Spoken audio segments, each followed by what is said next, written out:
dashur miq, do flasim sot për higjienën orale si dhe problemet më të shpeshta dentare së bashku me stomatologun Arben Xhoni, të cilin e kemi ne këtu në studio. Mirëmbrëma dhe faleminderit që jeni pjesë e emisionit tonë sot. Dhe do doja të qartësoj një fakt të tregoj për ju shumë interesant, i cili është se ju jeni stomatolog ju vetë, por po ashtu jeni edhe një familje stomatologësh, kështu që besoj se për të ardhur në këtë emision keni diskutuar dhe keni shpërndar mendime dhe ide dhe me motrën tuaj dhe me bashkëshortën, për atë se çfarë duhet që të kemi parasysh dhe shikuesit tanë, dhe ky fakt më gëzon shumë. Ju faleminderit për ftesën, po është vërtet në familjen tonë jemi se po të ftuar se të gjithë stomatolog, bashkëshorta dhe motra dhe e zhvillojmë bashkërisht këtë biznes. Mendoj se tek familja juaj nuk ka fare ëmbëlsira dhe kështu pije të gazuara, apo sepse këto më duket sikur janë ato kryesoret që gjithmonë piketojnë dëmbët. Po mundohemi sa të pak të janë shkalojmë që në mënyrë që t'ju ikim prishjes e dëmbëve të mos vide tek kariesi apo prishja e dëmbëve. Po kur vim mysafir tek ju, me çfarë i shërbeni? Më shumë me fruta ose me gjëra tjera të cilat janë shkalojmë ëmbëlsirave. Gjëra të shëndetshme domethënë. Ma mund të na thoni fillimisht se sa janë njerëzit e vetëdijshëm dhe sa e bëjnë si duhet këtë mirëmbajtjen e higjienës orale, sepse duket si diçka klishe, duket si diçka okay, çfarë po thon tani këto se ne e dim se çfarë duhet të bëjmë, si duhet ta bëjmë, por a din me të vërtetë njerëzit a kanë informacione të duhura sa i përket këtij aspekti? Për fat të mirë, vetdia kohëve të fundit është ngritur shumë sa i përket higjienës dhe mirëmbajtjes orale. Shoh edhe prindërit e rinj të cilët kujdesen për fëmijët e tyre, i sjellin në ordinancë që në moshat e hershme dhe ju bëjnë masat parandaluese që të mos u prishën dhëmbët. Siç e shoh kohëve të fundit ka një zhvillim të madh stomatologjia, mirë po edhe vetdia e pacientëve është shumë e lartë se në të kaluarën, për shkak që sot siç e dimë arritja deri te informacioni është më e lehtë për shkak të rrjeteve sociale, Google e të tjera, dhe e kanë më shumë informata pacientat për sëmundje të cilat mund t'ju bëjnë të ardhmen, për shembull, dhe rreziqe të cilët mund të shkaktojnë, dhe për këtë arsye ju rrin gati punëve dhe më herët kryejnë preventivat ose masat parandaluese tek fëmijët, por edhe tek të rriturit. Po fëmijët janë të vetëdijshëm për rëndësinë e shëndetit oral? Fëmijët kur janë në moshë shumë të re, ata nuk janë shumë të vetëdijshëm, për këtë arsye prindërit janë ata të cilët duhet të kujdesen, të mirëmbajnë derisa të vijë në një moshë ai të jetë vetë i vetëdijshëm dhe t'i di pasojat dhe rreziqet të cilat mund të shkaktohen pastaj. Përmendet se sot pacientët kanë çësje ndaj informacioni shumë më të lehtë se më parë. Dhe kjo është një pyetje që ua bëj shpesh mjekëve të cilët vinë në këtë emision. Kjo lidhshmëria që e kanë pacientët me informacionin kaq të lehtë dhe kaq të lirë për ta marrë ata në përditshmërinë e tyre, ua lehtëson ose ua vështirëson punën ju?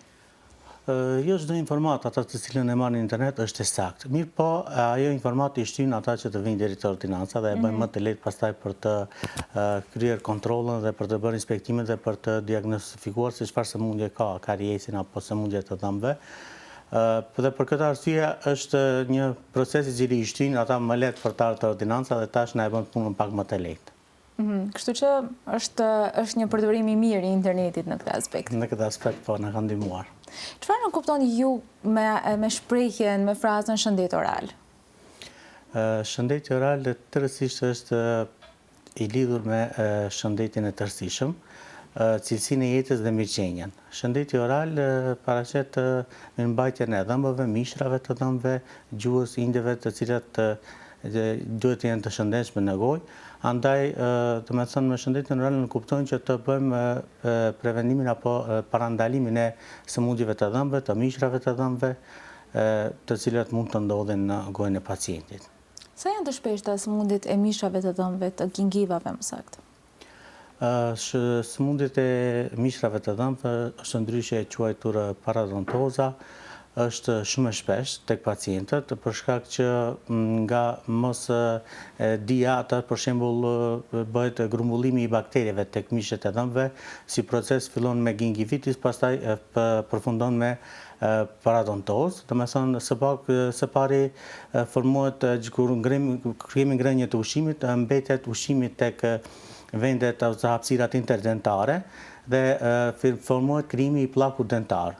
Domethënë me këtë krijimin e pllakut dentar fillojnë edhe grumbullimi i bakterieve, që më pas ai pllak dentar fillon që të forcohet dhe të krijojnë gurëzat, të cilat pastaj krijojnë inflamacione tek mishi i dhëmbëve, gjakosje dhe zbritje të mishit të dhëmbëve, mund të vijë deri tek humbja e dhëmbëve. Ne gjithsesi për këtë do flasim pak më vonë, kur do flasim dhe për gjendje të ndryshme patologjike që lidhen pikërisht me shëndetin oral. Por meqense jemi tek shëndeti, ne gjithmonë e dimë se sipas OBSH-s, shëndeti është mirëqenia e plot fizike dhe psiqike. Por si lidhet shëndeti, mirëqenia fizike dhe ajo të cilën ne zakonisht e quajmë e nënkuptojmë me shëndetin? Pra, në qoftë se nuk na dhem barku, në qoftë se nuk na dhem diçka tjetër, sa lidhet kjo dhe me shëndetin e dhëmbëve? A mund të themi se jemi sumur në qoftë se na dhem dhëmbi? Shëndeti oral është ndërlidhur me shëndetin e përgjithshëm të organizmit, për shkak që mund të themi që goja është një pasqyrë e shëndetit e cila mund të ketë edhe komplikimet e veta. Për shembull, kur kemi inflamacione të mishave të dhëmbëve, atëherë mund të na çojë deri tek sëmundjet kardiovaskulare, tek shtypja e presionit të gjakut, po ashtu tek pacientët të cilët janë me diabet, për shembull, kemi inflamacion të gingivave dhe siç e dim, kur kemi domethënë inflamacion ose ndezje të mishrave të dhëmbëve, është më e vështirë të bëhet edhe matja e sheqerit të ata pacientët të cilët vuajnë nga sëmundja e sheqerit, po ashtu edhe tek pacientët të cilët janë me sheqer, ata kanë më të vështirë mirëmbajtjen e dhëmbëve për shkak se gjatë larjes gjakosin më shumë dhe e kanë më të vështirë për të bërë rregullimin e gjendjes së mishit të dhëmbëve, për shkak që gjakos më shumë tek pacientët të cilët janë me diabet. Meqense jemi tek gjakosja gjatë larjes së dhëmbëve, besoj se do e kenë këtë shqetësim të gjithë ata të cilët kanë probleme me gjakun, le të themi janë anemik. Si ndikon edhe anemia në shëndetin oral, dhe si ndikon ndoshta edhe mirëmbajtja e gojës pikërisht tek anemia? Si janë të ndërlidhura këto të dyja, meqense ra fjala tek gjaku? Po, këto sëmundje janë të ndërlidhura për shkak është më mirë çdo herë sëmundja është më mirë të parandalohet se sa të shërohet. Andaj duhet që të marrim masa preventive, të bëhet pastrimi i dhëmbëve, kontrollet e shpeshta tek dentisti, minimalisht çdo 3 muaj që të bëjmë pastrimin e gurëzave të dhëmbëve, në mënyrë që të ikim komplikimeve më të mëdha. A lidhet tensioni pra shtypja e gjakut, siç e njohim të gjithë, me shëndetin e dhëmbëve? Po shtypja e gjakut zakonisht ndikon tek shëndeti i dhëmbëve për shkak se kur kemi presion të madh të gjakut, zakonisht tek pacientët të cilët përdorin aspirinën për shkak që kanë probleme me gjakun, edhe pastaj kur kemi nxjerrje të dhëmbëve, mund të kemi edhe komplikime për shkak të mos mbylljes së plagës dhe rrjedhjes së gjakut në stop. Meqense përmendet aspirinën, gjithmonë na kujton, na asocion me zemrën, përmendet dhe sëmundjet kardiovaskulare, sa janë këto të lidhura me shëndetin e dhëmbëve. Dhe dua t'i theksoj këtë gjëra sepse ne gjithmonë mendojmë se në qoftë se kemi një sëmundje në një sistem në trupin ton, mbetet aty, por nuk e kuptojmë ndonjëherë se të gjitha sistemet janë të lidhura me njëra tjetrën. Realisht të gjitha sistemet janë të lidhura me njëra tjetrën, zakonisht kur pacienti të hyjë në ordinancë, ai do duhet realisht i tregoj probleme shëndetësore të cilat i ka, apo sëmundjet, qofshin ato të zemrës, të diabetit, epilepsia apo hemofilia, patjetër duhet të tregoj që në mënyrë që stomatologu të jetë informuar dhe të ketë një pasqyrë paraprake në mënyrë që të bëj shërimin dhe diagnostifikimin e sëmundjeve më të lehtë. Meqense përmendet hemofilinë dhe ata janë një rast më specifik sa i përket çdo gjëje që lidhet me qoftë edhe një gërvishtje të lehtë në trupin e tyre, dhe e dim se pothuajse të gjitha intervenimet dentare janë me këtë gërvishtje, le ta quajmë kështu, sado e vogël e gjaku e mukozës, por që në fakt mund të sjellë deri në gjakderdhje më të rënda tek hemofilia. Si trajtoni ju pacientët e tillë?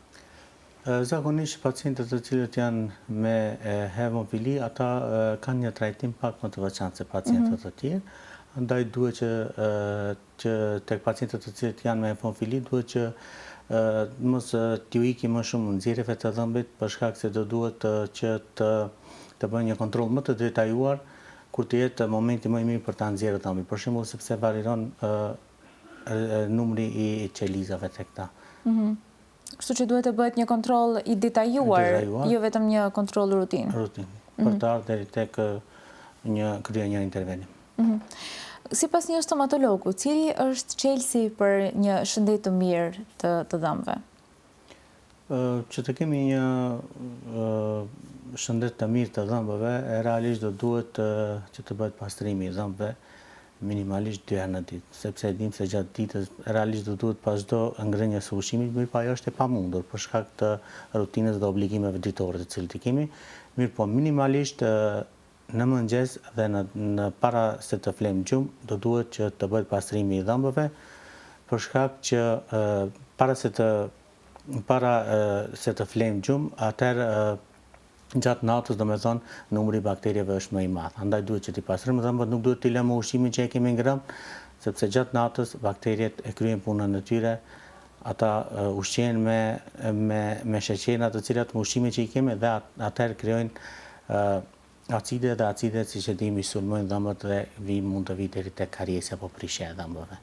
Pastaj që të kemi një shëndet të mirë oral, duhet që të përdorim edhe fille dentare apo pera dentale të cilat zakonisht anashkalohen, mirë po janë shumë të rëndësishme për shkak që nganjëherë furça e dhëmbëve nuk mund të deportojnë në hapësirat interdentare në të cilat mbetet ushqimi, ndërsa filli dentar ka mundësi që të deportojë dhe të largojë bakteriet të cilat futen në pjesa të cilat janë të padeportueshme. Në këtë mënyrë, domethënë bëjmë prevenimin që mos të vijë deri tek inflamacioni i gingivës, erëheqja e gojës, gjakosja e këto tjera. Meqense përmendet se ky është ai standardi i lartë, patjetër që duhet të lahen dhëmbët 2 herë në ditë dhe e kemi dëgjuar gjatë gjithë jetës tonë. Ka edhe raste kur në mbrëmje, pasi të lahen dhëmbët, dikush mund të konsumojë qoftë ndonjë frut, qoftë ndonjë ushqim tjetër të vogël, qoftë çamçakës, qoftë pije të cilat janë me sheqerna, a duhet ata edhe pasi t'i konsumojnë këto pavarësisht në qoftë se i kanë larë ose jo dhëmbët, qoftë edhe 10 minuta më herët, a duhet që para gjumit t'i lajnë sërish pasi të kenë konsumuar ndonjë prej këtyre që i thash ose diçka tjetër? Është e preferueshme që të lahen dhëmbët dhe pastaj të flejmë gjumë. Çdo pije e cila konsumohet, e cila mund të përmbajë sheqer, siç e dim sheqernat pastaj janë një ndër faktorët kryesorë për prishjen e dhëmbës, apo edhe kemi edhe fruta të cilët të përmbajnë sheqerna, është e preferueshme që të pastrohen dhe të flejmë gjumë. Po në ato raste kur meqense përmendet fillim dentar, njerëzit ndjejnë një diskomfort gjatë përdorimit të tyre, a është kjo një shenjë që ndoshta duhet të vinte stomatologu ose thjesht kohë pas kohe, pasi e përdorin vazhdimisht fillin dentar, do filloj që t'ju qetësohen dhe mishrat e dhëmbëve, gingivat dhe do bëhet dhe kjo pjesë e rutinës së tyre. Realisht filli dentar duhet të përdoret nëse është gjendja e mirë normale e dhëmbëve. Nëse kanë diçka ndonjë shqetësim, ata patjetër që duhet ta vizitojnë stomatologun. Nuk është domethënë peri dentar që shëron sëmundje, por është vetëm për pastrimin dhe grumbullimin e ushqimeve dhe bakterieve të cilët mbeten në hapësirat interdentare, të cilat nuk mund të përfshihen nga pastrimi i dhëmbëve nga furça, domethënë kjo është për largimin dhe eliminimin e këtyre ushqimeve dhe bakterieve. Ndërsa për shërimin e sëmundjeve duhet patjetër ta vizitoj dentistin dhe të konsultohet. Cili është armiku ushqimi, cili është armiku më i madh i dhëmbëve? A është ndonjë ushqim apo janë pijet, apo janë pijet e gazuara, janë pijet me sheqerna, ndoshta ndonjë lloj ushqimi specifik? Si mendoni ju? Zakonisht ushqimet të cilat më së shumti e dëmtojnë dhëmbin janë ushqimet të cilat përmbajnë sheqerna, si dhe pijet energjetike apo alkoolike të cilat përmbajnë aciditet të lartë. Siç e dim, sheqernat përmbajnë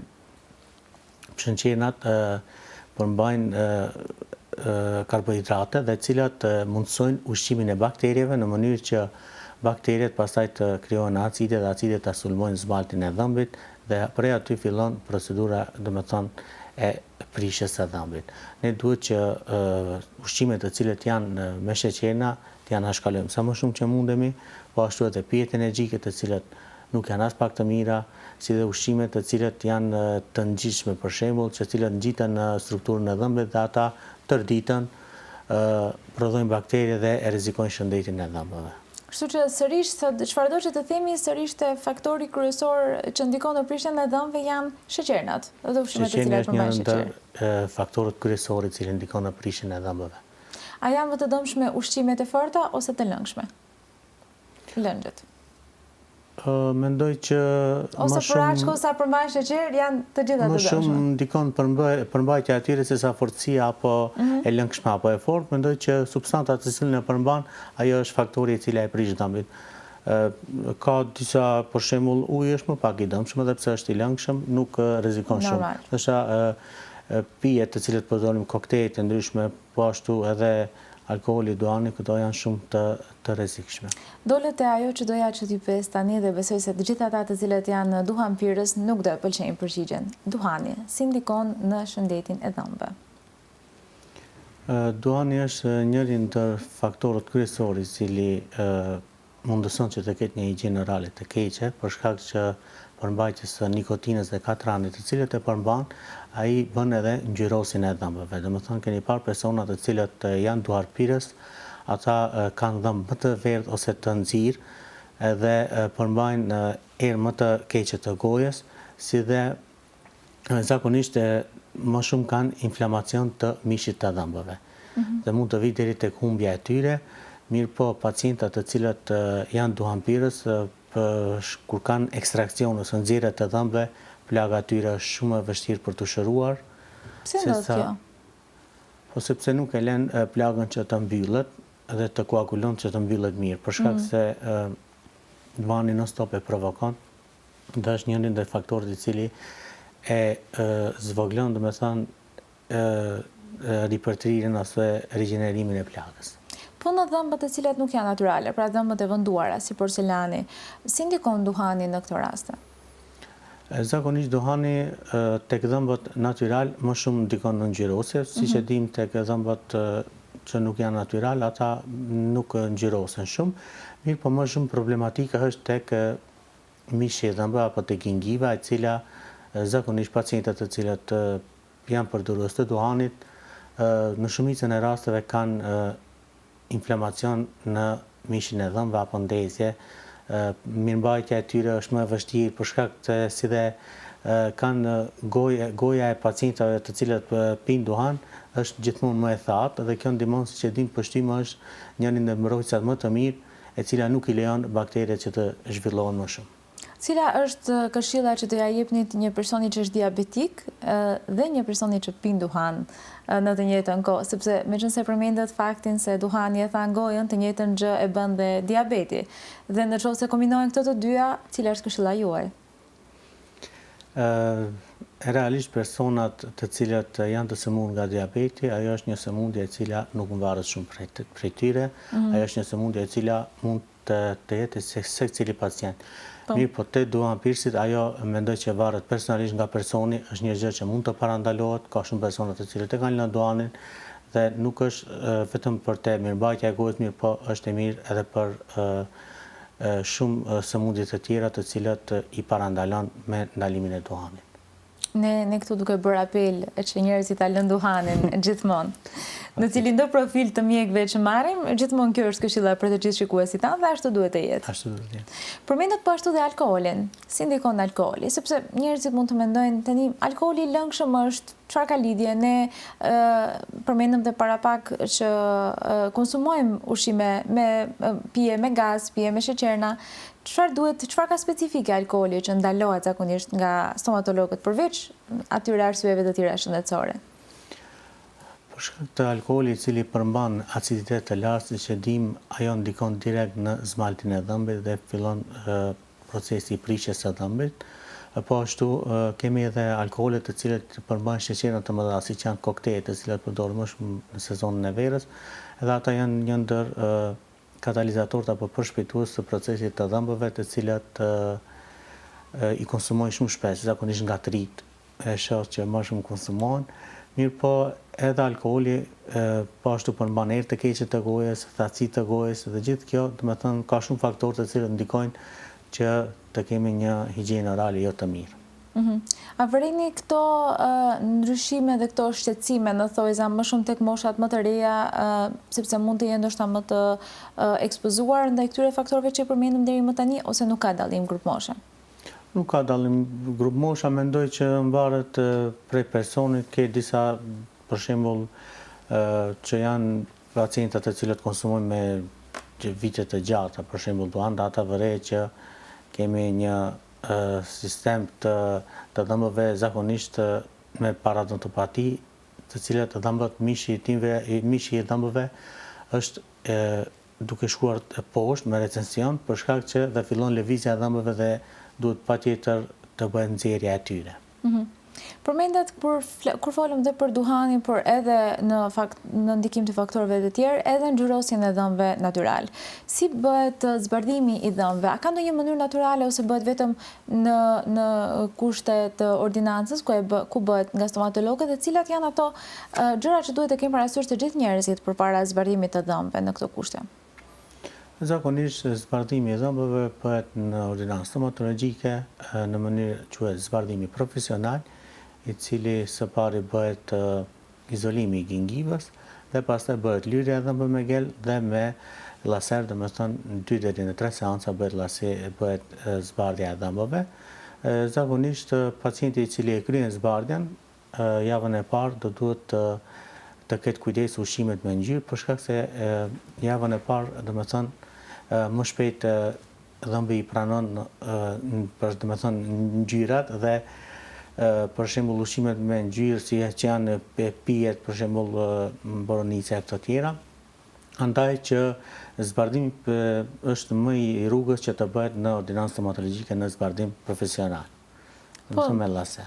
Po për këto zbardhime që i shohim gjithkohë nëpër internet, këto reklamat, të cilat janë edhe më të lira ndoshta financiarisht, a i rekomandoni ju ose mendoni se vetëm e dëmtojnë dhëmbin, sepse bëhet fjalë për në metoda të ndryshme dhe me materiale të ndryshme, por që viren direkt tek dhëmbët tonë. Sa i preferoni ju këto metoda?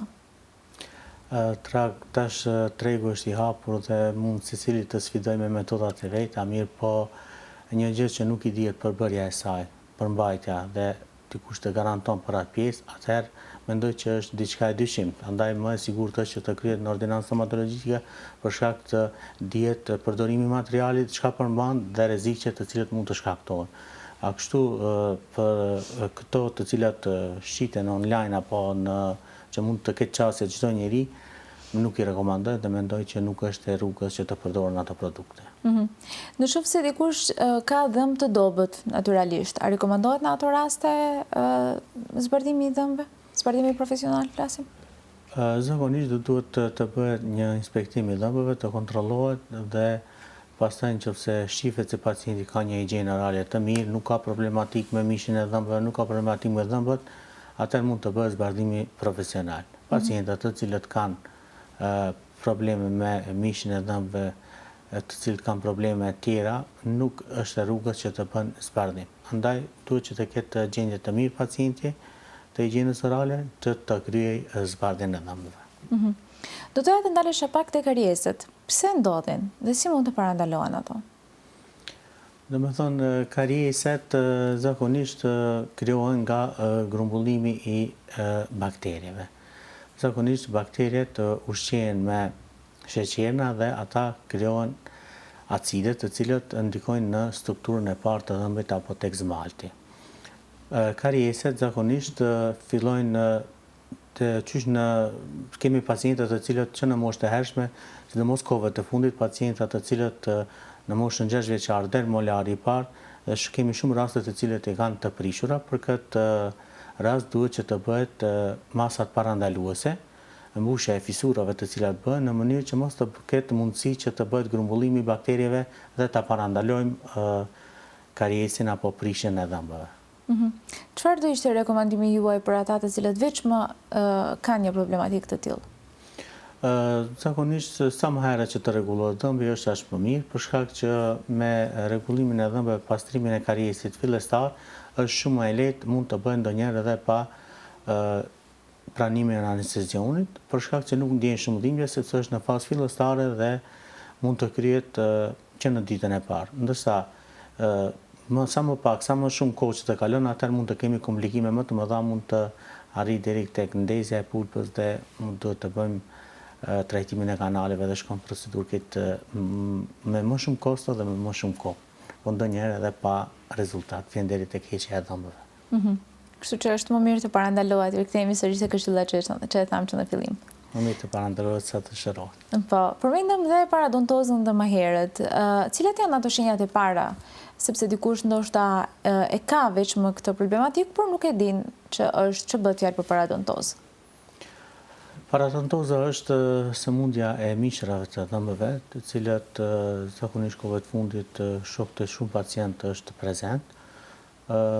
Pacientët të cilët janë me paradontozë zakonisht kanë gjakosje të mishrave të dhëmbëve, përmbajnë erë të keqe, ëjtje të mishrave të dhëmbëve, si dhe gjatë pastrimit të dhëmbëve kanë gjakosje, disa pacientë kanë gjakosje me të vërtet gjakosje shumë të madhe, të cilët i shqetësojnë dhe vinë në ordinancë dhe ankohen se gjatë pastrimit kam shumë gjakosje dhe dhimbje njëkohësisht. Zakonisht te paradontoza, do të thonë së pari krijohet plaku dentar i cili mbetet në pjesën rreth mishit të dhëmbëve, pastaj krijohet ginkiviti, pastaj deri te paradontoza dhe formohet gurëzat e dhëmbëve, të cilat edhe mishin e dhëmbëve erëzojnë poshtë dhe pastaj fillon edhe lëvizja e dhëmbëve, mund të vijë edhe deri tek heqja e tyre. A mund të vuajnë nga paradontoza edhe ata të cilët nuk i kanë dhëmbët e veta? Sepse mendojnë njerëzit të cilët i kanë të vënduara dhëmbët, mendojnë se janë të mbrojtura nga të gjitha gjendjet patologjike që lidhen me shëndetin e dhëmbëve. Po kemi shumë raste kur pacienti edhe pse i ka dhëmbët e vënduar, domethënë ka probleme me paradontozën, domethënë se ai dhëmbët e vetë si i ka ose të veshura me kurora cirkoni ose Emax të teknologjisë së fundit, të cilët përdoren. Mirë po, paradontoza mund të jetë përsëri aktive dhe mund të vijë deri tek lëvizja e dhëmbëve apo urave dentare të cilat i posedojnë. Një gjendje e cila lidhet me gingivat dhe që e kemi të njohur sidomos nga rrjetet sociale është edhe gummy smile. Ajo kur gingivat janë më të zgjeruara, le ta quajmë kështu, në pjesën përpara dhe është më e dukshme momentin kur ka një buzëqeshje. Sa shpesh mendoni ju se bëhet mjekimi në thojza, pra trajtimi i saj ku bëhet heqja në mënyrë interventive, me intervencë kirurgjikale, dhe a mund të ketë komplikacione në qoftë se bëhet kjo ndërhyrje? Po zakonisht pikë së pari thash do duhet që të pyesim pacientin për sëmundjet nëse ai ka, për shembull diabetin ose sëmundje të tjera të cilat mund t'i posedoj. Duhet që të tregojsh nëse ka ndonjë sëmundje. Zakonisht gummy smile bëhet tek pacientat të cilët e kanë gingivën më të lëshuar poshtë tek dhëmbët dhe duhet që të bëhet, zakonisht bëhet ndezja me lazer, bëhet largimi i pjesës së tepërme të gingivës dhe pastaj e shkon duke u rigjeneruar, pastaj vijnë kontrollat pas 3-4 dite dhe besoj që nuk ka ndonjë problematik. Zakonisht kohëve të fundit është duke u përdorur shumë dhe është shumë efektive. Edhe nuk ka komplikacione pas? Zakonisht te pacientët të cilët kanë gjendje shëndetësore të mirë nuk ka ndonjë komplikim dhe shkon gjithçka në rregull. Pra komplikimet zakonisht vinë në qoftë se pacientët kanë veç me një sëmundje shoqëruese në organizmin e tyre. Realisht pacientët të cilët mund të kenë ndonjë sëmundje të gjakut, ndonjë diabetit, mund që plaga e tyre të marrë ndonjë infekcion, të komplikohet, shërimi i gingivës të shkojë më gjatë. Këto mund të jenë komplikacione. Komplikacione tjera nuk mund të ketë.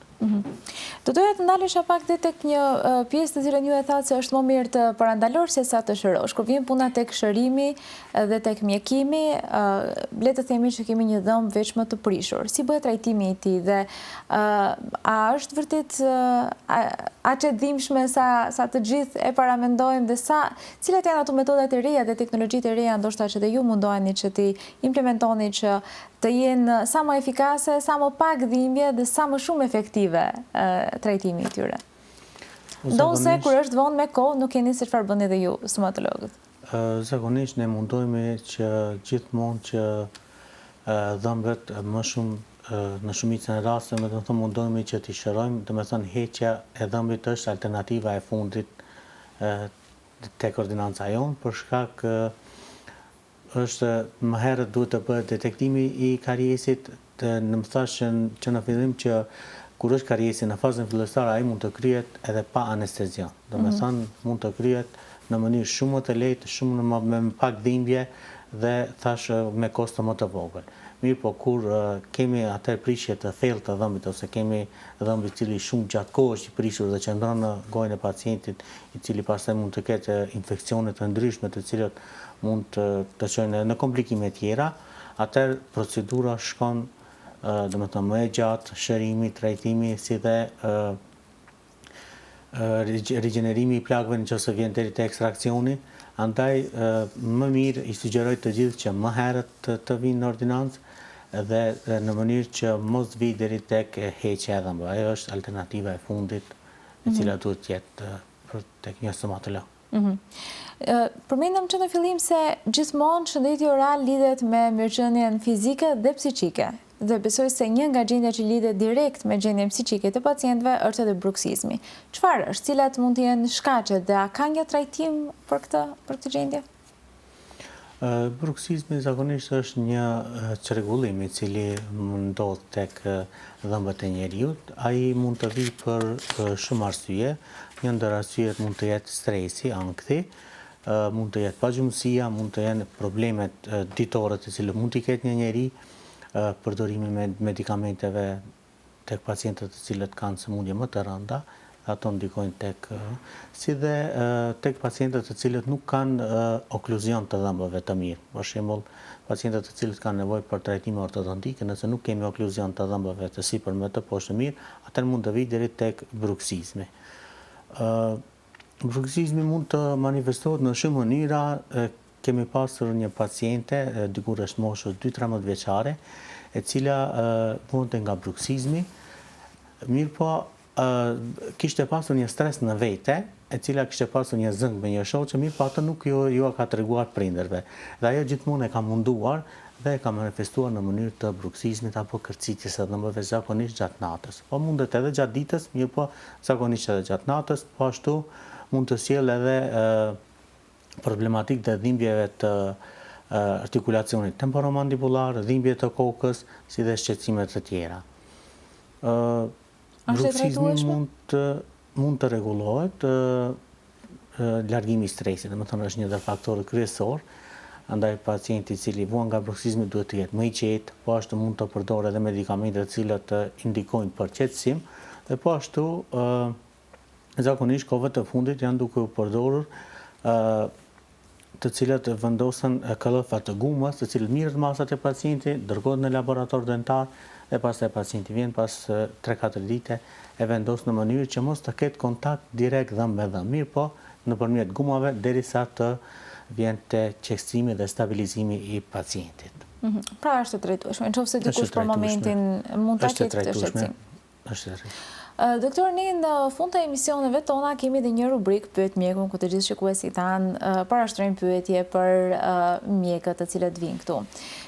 Një person ka shkruar në redaksin ton një pyetje drejtuar nga ju thot: kam një plagë në gojë që më shfaqet çdo 2-3 javë në të njëjtin vend. Dentisti më tha afta, por kjo s'është aftë normale, zgjat me ditë, më pengon të ha dhe më dje kur pi ujë. Dua të di pse rikthehet gjithmonë. Zakonisht, si që përshkruan pacienti, mua më asocion tek aftet, për shkak që aftet janë ata të cilët din të rikthehen pas 2-3 javë, dhe aftet zakonisht paraqitet te pacientët të cilët përmbajnë, të cilët kanë sistem të cilët kanë imunitet të dobët. Zakonisht aftet paraqiten pas kur pacienti ka ndonjë grip ose ka ndonjë trajtimi mjekësor dhe imuniteti është I dobët, atëherë shkon deri tek paraqitja e afteve. Zakonisht aftet paraqiten në zonën e gjuhës dhe të faqeve, dhe po ashtu zakonisht kur kemi pi me lagje të nxehta ose të ftohta, ata ndikojnë, reagojnë. Për shembull, zakonisht djegjen. Mirë po, përsëri kjo është një përshkrim si e ka përshkruar pacienti. Patjetër që duhet të bëhet inspektimi për të dhënë një konkluzë më të saktë dhe për të definuar saktë se çfarë është. Pyetja tjetër thot, më dalin disa njolla të bardha në mishin e gojës, nuk më dhemin, por më trembin. Kam dëgjuar se mund të jetë leukoplaki, por nuk jam i sigurt, a janë të rrezikshme? Leukoplaki Se tani me këto vetë diagnostikimin e përmendëm që në fillim, teknologjia e ka bërë të vetën.